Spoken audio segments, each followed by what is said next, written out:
ಕೊನೆ ಕ್ಲಾಸ್ ಅಲ್ಲಿ ನಾವು ಕ್ವಶನ್ ಟ್ಯಾಗ್ ಅನ್ನ ನೋಡ್ತಾ ಇದ್ವಿ. ಸೊ ಇದು ಮುಂದುವರೆದ ಭಾಗವಾಗಿ. So today I am continue about question tag, my dear students. So as you know, there are 5 important rules for question tag. If you want to make question tag, you have to remember that. So affirmative statement should be negative tag and negative statement should be affirmative tag. This is the first rule. Okay. So second rule is repeat helping verb and subject. Helping verb repeat ಆಗಬೇಕು, subject repeat ಆಗಬೇಕು. And the same time pronoun ಅಂದ್ರೆ ರವಿ, ರಾಧಾ ಯಾರಾದ್ರೂ ಹೆಸರು ಬಂದಾಗ ಅಲ್ಲಿ pronoun ಅನ್ನ ಬಳಸಬೇಕು. For example, Ravi goes to college. So doesn't he, okay, doesn't Ravi ಅನ್ಬೋದು, ಬಟ್ ಡಸಂಟ್ ಹಿ ಅಂತ ಹೇಳಿ ಉಪಯೋಗ ಮಾಡಿ. ಸೊ ಪ್ರೊನೌನ್ ಅನ್ನ ಬಳಸಿ. Radha goes to college, doesn't she. So ಇಲ್ಲಿ ಪ್ರೊನೌನ್ ಅನ್ನ ಬಳಸಬೇಕು. This is of course rule. And fourth, use do, does, did according to the grammar rules. So grammar ಏನ್ ಹೇಳುತ್ತೆ ಅದ್ರ ಪ್ರಕಾರ ಡೂ, ಡಸ್, ಡಿಡ್ ಅನ್ನ ಬಳಸಬೇಕು. ಸಿಂಪಲ್ ಪ್ರೆಸೆಂಟ್ ಟೆನ್ಸ್ ಬಂದಾಗ ಡೂ, ಡಸ್ ಬರಬೇಕು. ಪಾಸ್ಟ್ ಇಂಡೆಫಿನಿಟ್ ಬಂದಾಗ ಡಿಡ್ ಬರಬೇಕು. ಸೊ ನೋಡಿ, I have written some more examples here about question tag. So this is affirmative statement. You learn English, ನೀವು ಈಗ ಇಂಗ್ಲಿಷ್ ಕಲಿಯುತ್ತೀರಿ. ಸೊ ಕ್ವಶನ್ ಟ್ಯಾಗ್ ಏನಾಗುತ್ತೆ ಅಂದ್ರೆ ಡೋಂಟ್ ಯು ಅಂತ ಆಗುತ್ತೆ, ಇಲ್ಲವೇ. ಒಂದು ನೆನ್ಪಿಟ್ಕೊಳ್ಳಿ, ಇಲ್ಲಿ ಸ್ಮಾಲ್ ಲೆಟರ್ ಯೂಸ್ ಮಾಡಬೇಕು. You should not use capital letter. So don't you, so ಇಲ್ಲವೇ. ಈಗ ಸಾಮಾನ್ಯವಾಗಿ ನಾವು ಕನ್ನಡದಲ್ಲಿ ಮಾತಾಡ್ಬೇಕು ಅಥವಾ ಆಡು ಭಾಷೆಯಲ್ಲಿ ಮಾತಾಡ್ಬೇಕಾದಾಗ ಇಲ್ಲನು, ಹೌದನು ಅಂತೀವಿ. ನೀನು ಆಟ ಆಡ್ತಿ, ಇಲ್ಲನು. ನೀನು ಆಡೋದಿಲ್ಲ, ಹೌದನ್ನು. ನೀನು ಕಾಲೇಜ್ ಹೋಗುತ್ತಿ, ಇಲ್ಲನು. ನೀ ಕಾಲೇಜ್ ಹೋಗುದಿಲ್ಲ, ಹೌದನ್ನು ಅಂತೀವಿ. ಈ ಇಲ್ಲ, ಹೌದು ಅನ್ನೋದೇ question tag. Okay. So you do not learn English, ನೀವು ಈಗ ಇಂಗ್ಲಿಷ್ ಕಲಿಯುವುದಿಲ್ಲ. ಡು ಯು, ಹೌದೇ. ಅದೇ ರೀತಿಯಾಗಿ ಹಿ ವರ್ಕ್ಸ್ ಹಾರ್ಡ್, ಅವನು ಶ್ರಮ ವಹಿಸುತ್ತಾನೆ, ಶ್ರಮ ವಹಿಸಿ ಕೆಲಸ ಮಾಡುತ್ತಾನೆ. ಡಸಂಟ್ ಹಿ, ಇಲ್ಲವೇ. ಸೊ ಯಾಕೆ ಡಸಂಟ್ ಹಿ ಬರ್ತಾ ಇದೆ ಅಂದ್ರೆ ನಿಮಗೆ ಚೆನ್ನಾಗಿ ಗೊತ್ತಿದೆ, third person singular he, she it ಬಂದಾಗ ಡಸಂಟ್ ಬರಬೇಕು. ಸೊ ಇನ್ನೊಂದು ಇಲ್ಲಿ ವಿಶೇಷವಾಗಿ ನಾನು ಹೇಳಿಕ್ ಬಯಸೋದೇನಪ್ಪ ಅಂದ್ರೆ, ಇದು examination point of view also very important.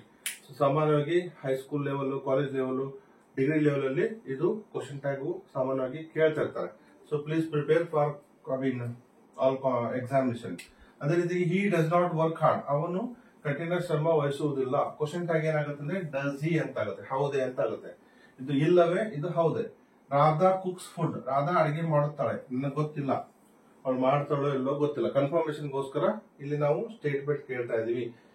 ಇನ್ನೊಂದು ಇಲ್ಲಿ ವಿಶೇಷವಾಗಿ ನಾನು ಹೇಳಕ್ ಬಯಸೋದೇನಪ್ಪ ಅಂದ್ರೆ, ನೀವು ಡೈರೆಕ್ಟ್ ಆಗಿ ಪ್ರಶ್ನೆ ಮಾಡೋ ಬದಲಾಗಿ ಈ ರೀತಿಯಾಗಿ ಸ್ಟೇಟ್ಮೆಂಟ್ ಕೊಟ್ಟು ಕ್ವಶನ್ ಮಾಡಕ್ಕೆ ಪ್ರಯತ್ನ ಮಾಡಿ, ಪ್ರಾಕ್ಟೀಸ್ ಮಾಡಿ. Radha cooks food, doesn't she. Radha does not cook food, does she.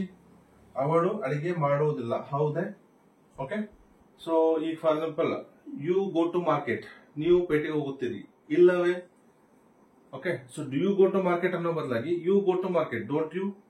You do not go to market, do you. So ಈ ರೀತಿಯಾಗಿ ನೀವು ಕ್ವಶನ್ ಟ್ಯಾಗ್ ಅನ್ನ ಬಳಸಲಿಕ್ಕೆ ಪ್ರಯತ್ನ ಮಾಡಿ. I am an English trainer. So I am ಅಂತ ಬಂದಾಗ ದಯವಿಟ್ಟು ನೆನ್ಪಿಟ್ಕೊಳ್ಳಿ, ಅರೆಂಟ್ ಐ ಅಂತ ಆಗುತ್ತೆ, ಅಮೆಂಟ್ ಐ ಆಗಲ್ಲ. It is an exception. ಇದು ಒಂದು ಹೊರತಾಗಿ. ಇದೊಂದು ಬಿಟ್ರೆ ಮಿಕ್ಕಿದೆಲ್ಲ ನೀವು ಹೆಲ್ಪಿಂಗ್ ವರ್ಬ್ ಸೇಮ್ ಆಗಿ ರಿಪೀಟ್ ಮಾಡಬೇಕಾಗುತ್ತೆ. So I am not an English trainer, am I, ಹೌದೇ. ಸೊ ಅದೇ ರೀತಿಯಾಗಿ ವಿ ಆರ್ ಬಿಸಿ, ನಾವು ಬಿಸಿ ಆಗಿದ್ದೇವೆ, ಅರಂಟ್ ವಿ, ಇಲ್ಲವೇ. ವಿ ಆರ್ ನಾಟ್ ಬಿಸಿ, ನಾವು ಬಿಸಿ ಆಗಿಲ್ಲ, are we. I have a car, haven't I. I don't have a car, have I. We have friends, haven't we. We have no friends, have we. He has gone to market, hasn't he?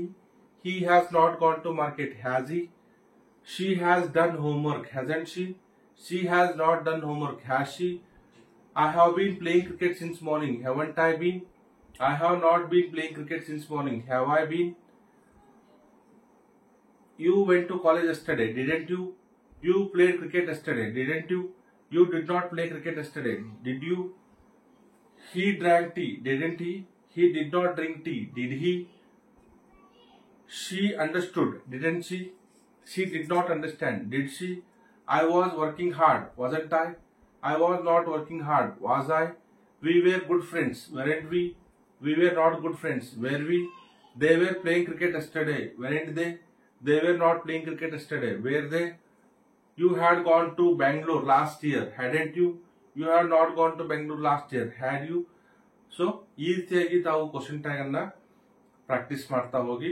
So ಖಂಡಿತ ನಿಮ್ಗೆ English ಮಾತಾಡಲು ಸುಲಭ ಆಗುತ್ತೆ. So you will play cricket, won't you, will you not ಇದ್ದು won't you ಅಂತ ಆಗುತ್ತೆ.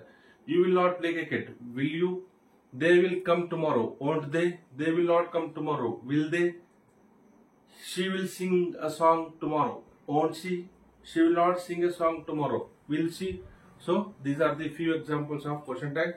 My dear students, please write more and more examples and do practice. Of course, Google Baba idare, new examples anna ನೋಡಿ ಸಾಕಷ್ಟು examples ಬರೀರಿ, practice ಮಾಡಿ. ಧನ್ಯವಾದಗಳು.